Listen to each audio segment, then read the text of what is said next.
Everyone, welcome to India बडी। आपका स्वागत है दोस्तों इंडिया बडी चैनल में। दोस्तों आज से हम एक नया प्लेलिस्ट स्टार्ट कर रहे हैं जो है कंप्यूटर साइंस 12th स्टैंडर्ड के महाराष्ट्र बोर्ड के लिए। तो उसमें जो फर्स्ट चैप्टर है वो है introduction to microprocessor and organisation of 8085। So वो पेपर 2 का फर्स्ट चैप्टर है, तो हम उस पर स्टार्ट कर रहे हैं। तो चलिए आगे बढ़ते हैं। सो दोस्तों इसमें जो हम टॉपिक्स कवर करेंगे वो होगा कंप्यूटर का बेसिक्स, मेमोरी, सिस्टम बस, what is micro processor, evaluation of micro processor, block diagram of microprocessor and details of micro processor 8085। जी हाँ दोस्तों, मैंने लास्ट के 4 टॉपिक को रेड किए हैं, मतलब ये बेसिकली आपके सिलेबस में है। लेकिन ऊपर के अगर 3 टॉपिक आपको नहीं मालूम रहेगा तो आप नीचे के जो 4 टॉपिक है उनको आपको समझने में काफ़ी ज़्यादा मुश्किल होगी। तो इसीलिए मैंने इस चैप्टर के साथ वो ऊपर के 3 टॉपिक के बारे में भी डिटेल में बताया है। इस वीडियो को आपको लास्ट तक देखना है दोस्तों, क्योंकि ये आपको बोर्ड एग्जाम में बहुत ज़्यादा यूजफुल होगा। अगर आप इतना भी पढ़ लेते हैं एंड उसके बाद अपने टेक्स्ट बुक को एक बार रेफर कर लेते हैं, आपको बोर्ड एग्जाम में बहुत अच्छे नंबर आ जाएंगे। तो चलिए आगे बढ़ते हैं। सबसे पहली चीज़ है कि कंप्यूटर सिस्टम क्या होता है। कंप्यूटर में ये सारी चीज़ें आपको हमेशा मालूम है कि एक आउटपुट डिवाइस होता है, एक इनपुट डिवाइस होता है, एक सीपीयू होता है। आउटपुट डिवाइस मतलब वो चीज़ जिससे आपको यूज़र को आउटपुट दिखता है, मतलब कंप्यूटर कोई डेटा भेजता है तो यूज़र कैसे देखे, तो वो मॉनिटर के टर्म्स में हो सकता है या आपके प्रिंटर के टर्म्स में हो सकता है। इनपुट डिवाइस क्या होगा? इनपुट डिवाइस वो चीज़ है जहाँ पे यूज़र अपना कमांड मशीन को या कंप्यूटर को भेजता है। तो वो कीबोर्ड हो सकता है, माउस हो सकता है, आपकी कोई पेन ड्राइव्स या वगैरह जिसमें आप उसको अटैच करते हैं, बट वो बेसिकली एक मेमोरी पार्ट में आता है। लेकिन जैसे आपके स्कैनर्स वो सब आपके इनपुट डिवाइस में आते हैं। एंड सीपीयू सबसे इंपॉर्टेंट चीज़ है, जो सेंट्रल प्रोसेसिंग यूनिट है। आपको ये सारी चीज़ें तो आपको पता है, लेकिन जो माइक्रो प्रोसेसर होता है वो सीपीयू का पार्ट होता है और बहुत ज़्यादा डिटेल में हम इसके बारे में पढ़ेंगे। सबसे पहली चीज़ है मेमोरी के बारे में पढ़ लेते हैं कि मेमोरी होता क्या है। मेमोरी बेसिकली अगर आप देखेंगे इस जो डेफिनेशन लिखा है इसको अगर मैं बहुत आसान शब्दों में कहूँ तो इसका एक सिंपल मीनिंग होता है कि आपके कंप्यूटर में डेटा को स्टोर करने के लिए या किस ऑर्डर में कोई परफॉर्मेंस होना चाहिए। मान लीजिए मैं कोई ट्रांजैक्शन कर रहा हूँ जिसमें मैं एक अकाउंट से दूसरे अकाउंट में पैसे डाल रहा हूँ, तो होगा क्या कि पहले एक अकाउंट से आप बैलेंस कट कीजिए, फिर दूसरे अकाउंट में आप बैलेंस डालिए। तो जो ऑर्डर होता है वो ऑर्डर को या वो इंस्ट्रक्शंस और डेटा कहाँ पे स्टोर होता है वो बेसिकली मेमोरी होता है। वो स्टोरेज टेम्पररी बेसिस पे भी हो सकता है या परमानेंट पे भी हो सकता है। टेम्पररी बेसिस पे मतलब अगर आपने कोई फाइल बनाया या कभी कभी आप कोई नोटपैड ओपन करते हो, आप लिखते हो और लास्ट में आपने उसको बंद कर दिया विदाउट सेविंग, तो क्या हो गया, वो टेम्पररी बेसिस पे लिए सेव था, लेकिन जब आपने उसको सेव नहीं किया तो वो हट गया। लेकिन कुछ प्रोग्राम्स ऐसे होते हैं या कुछ चीज़ें ऐसे सॉफ्टवेयर होते हैं जो परमानेंट बेसिस पे होते हैं। जैसे आपके कंप्यूटर को स्टार्ट करने के लिए जो बूटिंग सिस्टम होता है, उसको स्टार्ट करने के लिए जो प्रोग्राम लिखा गया है विंडोज़ का या जो भी ऑपरेटिंग सिस्टम आप इस्तेमाल करते हैं, तो वो जो मेमोरी होगी वो परमानेंट मेमोरी होगी। या कुछ चीज़ जिसको आपने स्टोर कर दिया है परमानेंटली, तो वो परमानेंट मेमोरी होगी। तो मेमोरी के टाइप्स क्या है? मेमोरी के 2 टाइप्स होते हैं। एक होता है रैम जिसको हम रैंडम एक्सेस मेमोरी बोलते हैं, और दूसरा होता है रीड ओनली मेमोरी जिसको हम रॉम बोलते हैं। आपको नाम से समझ गया होगा रीड ओनली मेमोरी का मतलब क्या है, जहां पे आप उसको रीड कर सकते हो, आप उसको मॉडिफाई नहीं कर सकते। तो देखते हैं इनके बारे में डिटेल में। सो रैम जो होता है, रैम में आप रीड एंड राइट दोनों कर सकते हो और सीपीयू के कमांड को यूज़ करके। लेकिन रॉम के केस में आप सिर्फ डेटा को पढ़ सकते हो। आपको एक चीज़ समझ के होना चाहिए कि रैम में जो भी चीज़ें आप स्टोर करते हैं वो टेम्पररी बेसिस पे आप उन्हें डिलीट मार सकते हैं, लेकिन जो आप रॉम में स्टोर करते हो वो बेसिकली डिलीट नहीं होता। ये चीज़ आपको याद होनी चाहिए। तो रॉम में खासकर वो चीज़ें होती है जैसे आपके कंप्यूटर के स्टार्टअप्स होते हैं या आपको जो बूट करने के लिए, कंप्यूटर चालू करने के लिए जो सॉफ्टवेयर लगते हैं, वो सब रॉम में होते हैं ताकि उन पे कोई इशू ना हो। अगर वही प्रोग्राम करप्ट हो जाएंगे तो आपका कंप्यूटर भी नहीं चालू होगा। तो वो सारी चीज़ें रॉम में स्टोर की जाती है। दूसरी इंपॉर्टेंट चीज़ जो आपको याद रखने की, रैम जो होता है, अगर आप कोई चीज़ काम कर रहे हो और आपका पावर लॉस हो गया, मतलब आप पीपीटी बना रहे हो या आप नोटपैड पे कुछ लिख रहे थे और अचानक लाइट चली गई, तो जो भी चीज़ें आपने सेव नहीं की थी वो सब कुछ उड़ जाएगी। जबकि रॉम के केस में ऐसा नहीं होता। तो रैम एक टेम्पररी मेमोरी होता है एंड रॉम जो होता है वो बेसिकली परमानेंट मेमोरी होता है। So ROM is read only memory and RAM जो है वो आपका रैंडम एक्सेस मेमोरी होता है।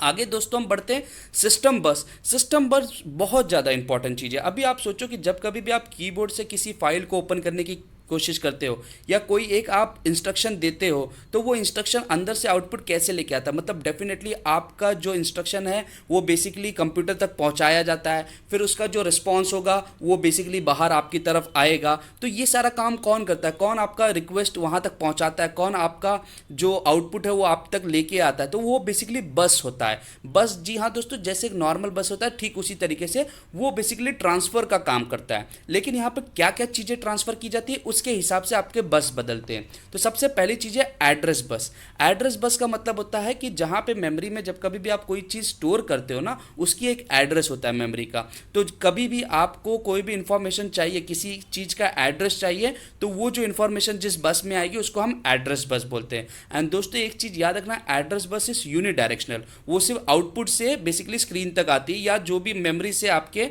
प्रोसेसिंग यूनिट तक आती है, वो वन वे है, टू वे नहीं है।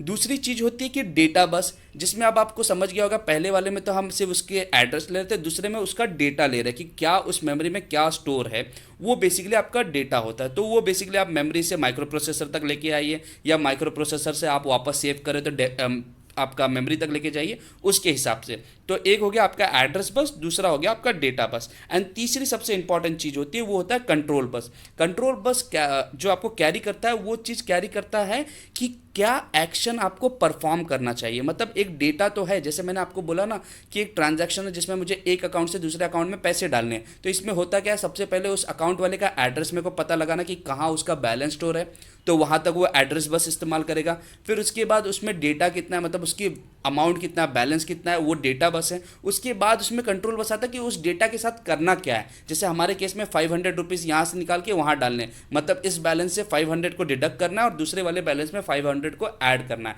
तो ये जो कंट्रोल होता है, जो बताता है कि डेटा के साथ करना क्या है, जो इंस्ट्रक्शंस होता है, वो कंट्रोल बस कैरी करता है। सो बस बेसिकली 3 प्रकार के होते हैं, आपका एड्रेस बस जो एड्रेस को कैरी करता है, डेटा बस जो बेसिकली डेटा कैरी करता है, कंट्रोल बस जो इंस्ट्रक्शन कैरी करता है कि डेटा के साथ करना क्या है। इंपॉर्टेंट चीज़ ये एक नोट करना है कि एड्रेस बस यूनिडायरेक्शनल होता है, एक ही डायरेक्शन में चलता है, बाकी data bus and control bus by directional होते हैं, वो दोनों साइड चलते हैं।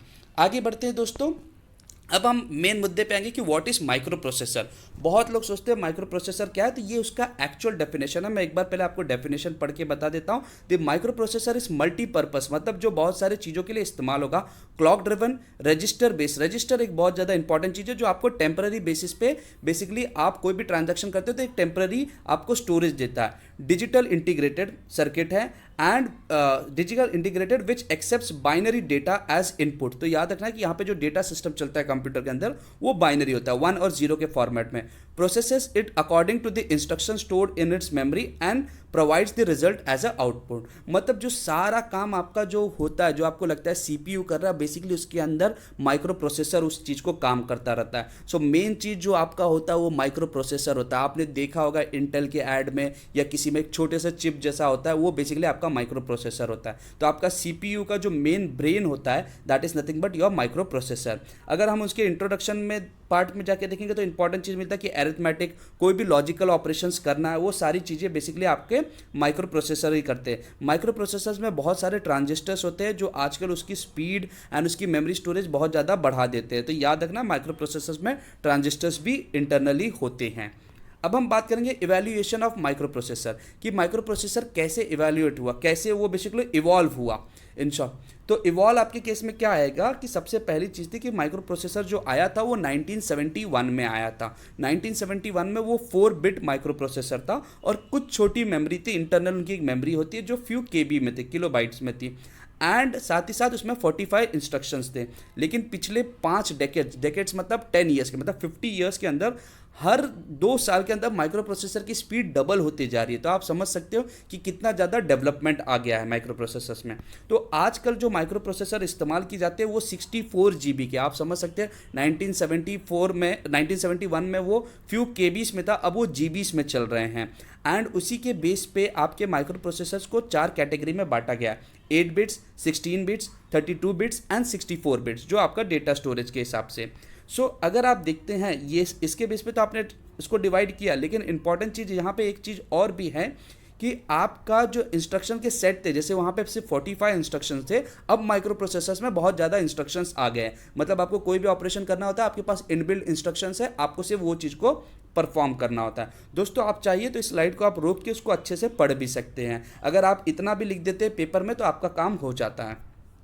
नेक्स्ट हम बात करेंगे block diagram of microprocessor. जी हाँ दोस्तों, ये एक इंपॉर्टेंट टॉपिक था ब्लॉक डायग्राम। सो इसीलिए मैंने इसको एक्सप्लेन करने के पहले बाकी सारे टर्म्स को एक्सप्लेन कर दिया। सो दोस्तों आपका माइक्रो प्रोसेसर होता है जो रेड बॉक्स के अंदर है, बस उतना ही आपका माइक्रो प्रोसेसर है। लेकिन अब आपको समझ में आएगा कि जो मेमोरी पार्ट है जो आपका सीपीयू के अंदर ही आता है, जिसके अंदर रोम एंड रैम दोनों आते हैं, और साथ ही साथ आपका इनपुट आउटपुट जो डिवाइस है उनके बीच में जो भी उनके बात होती है वो सिस्टम बस होता है। आपको सिस्टम बस के बारे में इसलिए मैंने पहले ही बता दिया। तो जब कभी भी आपको ब्लॉक डायग्राम पूछा जाए तो ब्लॉक डायग्राम में सिर्फ जो रेड वाला पार्ट है जिसको मैंने बॉक्स बनाया, सिर्फ उतना ही आपको बनाना है डायग्राम में। सो उसमें क्या क्या पार्ट है, पहला है अरिथमेटिक एंड लॉजिकल यूनिट जिसको हम एएलयू कहते हैं, रजिस्टर एरे कहते हैं, एंड कंट्रोल यूनिट। सिर्फ यही तीन पार्ट के बारे में ही आपको एग्जाम में बताना है। तो चलिए देखते क्या है।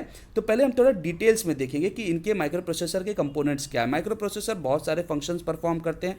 यूनिट्स के बारे में जैसे मैंने बताया कि जो तीन कंपोनेंट्स होंगे वो एएलयू होगा, register array and control unit. सिर्फ आपको यही तीन यूनिट के बारे में एग्जाम में लिखना है और काफ़ी ईजिली आप इसको डायग्राम बना सकते हैं। काफ़ी सिंपल डायग्राम है। सो आपको बस ये तीन चीज़ याद रखना है और इनके कुछ पॉइंट्स याद रखने हैं जो मैं आपको अगले स्लाइड में बता दूंगा। तो चलिए आगे बढ़ते हैं।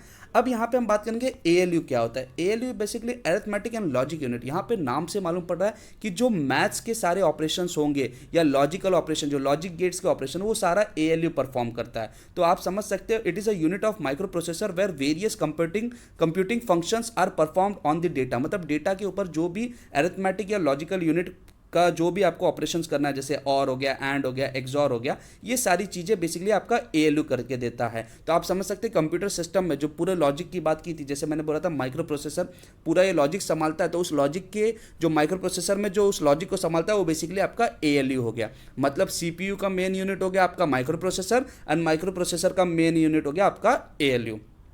अब हम बात करेंगे रजिस्टर एरे क्या होता है। रजिस्टर एरे बेसिकली क्या है, एक स्मॉल एडिशनल मेमोरी दी जाती है माइक्रो प्रोसेसर को, जो टेम्पररी बेसिस पे कुछ भी ऑपरेशन परफॉर्म हो रहा है तो वो उसको स्टोर करता है। जैसे आपने कोई ट्रांजैक्शन किया, जैसे मैंने पहले कहा कि बैलेंस में से हमने 500 रुपये निकाल लिए किसी एक अकाउंट से, तो उसकी बैलेंस की वैल्यू बदल जाती है। एंड साथ ही साथ वो वैल्यू अगर मैं किसी और के अकाउंट में डाल रहा हूँ, समझो मैंने ए अकाउंट से 500 रुपये निकाले एंड बी अकाउंट में मैंने डाले, तो जब मैं 500 रुपये निकाल रहा हूँ तो ए का बैलेंस वो 500 से कम हो जाएगा। लेकिन अगर मान लीजिए इस समय कुछ इश्यू हो गया, आपका सिस्टम बंद हो गया, तो वो वैल्यू वापस चली जानी चाहिए थी। इसीलिए एक टेम्पररी मेमोरी नीचे स्टोर किया जाता है माइक्रो प्रोसेसर्स में, जो आपको कोई भी ट्रांजैक्शन आप परफॉर्म करते हैं तो उसमें टेम्पररी मेमोरीज जो आपको यूज़ करनी पड़ती है वो इस्तेमाल किए जाते हैं। तो वो बेसिकली क्या होता है, वो आपका होता है रजिस्टर्स एरे। तो इसमें बेसिकली आपके डेटा, उनके इंस्ट्रक्शंस, वो सारी चीज़ों को आपको आइडेंटिफाई किया जाता है और आपको इसको जो रिप्रेजेंट किया जाता है वो BCDEHL के टर्म्स में ही रिप्रेजेंट किया जाता है।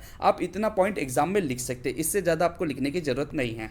साथ ही साथ हम बात करेंगे कंट्रोल यूनिट। कंट्रोल यूनिट के बारे में आपको पहले ही मालूम है कि वो सारे आपके कंट्रोल करते हैं कि डेटा कहाँ से फ्लो होना चाहिए, क्या ऑपरेशन परफॉर्म होना चाहिए, कि बाई डायरेक्शनल होना चाहिए कि नहीं होना चाहिए, कि किसी का एड्रेस लेना कि नहीं। जो सारा कंट्रोलिंग का पावर है वो बेसिकली आपका कंट्रोल यूनिट देखता है। सो ब्लॉक डायग्राम में आपको याद रखना एएलयू है जो बेसिकली अरिथमेटिक सारा ऑपरेशन परफॉर्म करता है। रजिस्टर एरे है जो आपको एक टेम्पररी मेमोरी देता है, जो भी ऑपरेशन आप परफॉर्म करते हो, डेटा जो यूज़ कर रहे हो, इन बिटवीन जो डेटास होते हैं किसी एक ऑपरेशन से एंड पॉइंट तक पहुंचने के बीच में जो भी इन बिटवीन डेटा है वो सारे आपके रजिस्टर्स में स्टोर होते हैं। एंड कंट्रोल यूनिट सारा कंट्रोलिंग का पार्ट देखता है। सो ये हो गया आपका ब्लॉक डायग्राम। सो बेसिकली आपके जो फर्स्ट चैप्टर है उसमें के 2 इंपॉर्टेंट टॉपिक तो कवर हो गए एंड अब 2 इंपॉर्टेंट बेसिकली 3 इंपॉर्टेंट कवर हो गया।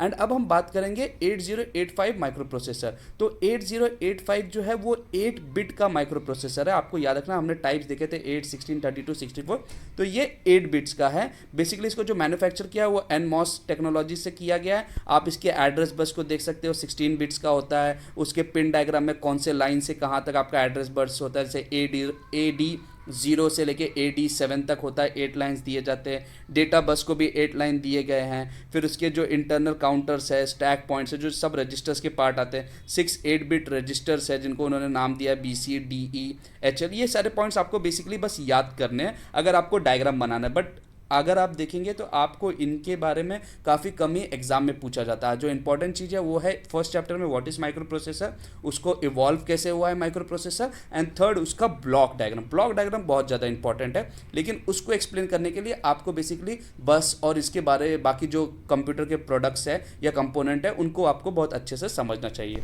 सो दोस्तों ये था आपके महाराष्ट्र बोर्ड का कंप्यूटर साइंस का चैप्टर नंबर 1, जिसको मैंने बहुत क्रैश कोर्स में आपको समझा दिया। आपको करना क्या है, इस क्रैश कोर्स को एक बार अच्छे से फॉलो करना है, फिर आपको टेक्स्ट बुक एक बार पढ़ना है एंड डेफिनेटली बस आपका पूरा कंसेप्ट जो है वो क्लियर हो जाएगा। उसके बाद आप सीधा बोर्ड एग्जाम में लिख सकते हैं। लेकिन मैं कहूँगा आप बार बार उस चीज़ को प्रैक्टिस करते रहिए, आंसर लिखने के तरीके देखिए और कैसे बेटर आप आंसर लिख सकते हैं। अगर आपको जानना आंसर कैसे लिख सकते हैं तो आप इंडिया बडी में जाके देख सकते हैं, हमने बहुत सारे आंसर राइटिंग्स के ऊपर भी वीडियो बनाए हैं। सो थैंक यू वेरी मच दोस्तों फॉर वॉचिंग इंडिया बडी। अगर आपको ये चैनल पसंद आ रहा है तो इसको आप सब्सक्राइब कीजिए, इसमें आपको IT इलेक्ट्रॉनिक्स के भी आगे लेक्चर्स आएंगे। और इस वीडियो को लाइक कीजिए एंड वीडियो को शेयर कीजिए, ताकि महाराष्ट्र में जितने बच्चे CS पढ़ते हैं उनको ये सारे चीज़ों के बारे में इंफॉर्मेशन होना चाहिए। So thank you very much for watching India buddy. जय हिंद।